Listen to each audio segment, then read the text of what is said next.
How do I add a job title? To start, we will open the drop-down menu by clicking the arrow beside Employees in the Encore menu. We will then navigate to the Job Titles section. This area allows you to add job title labels that you can assign to each employee depending on their position. Job titles are used to group staff together in some areas of Encore, as well as filtering what employees are showing on the appointment book if you have a large business.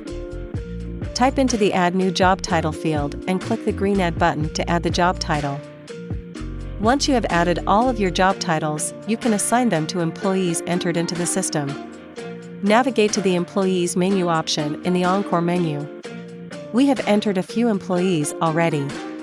Select an employee and go to the Details tab. Select the employee's job title from the drop-down area. Click Save once done.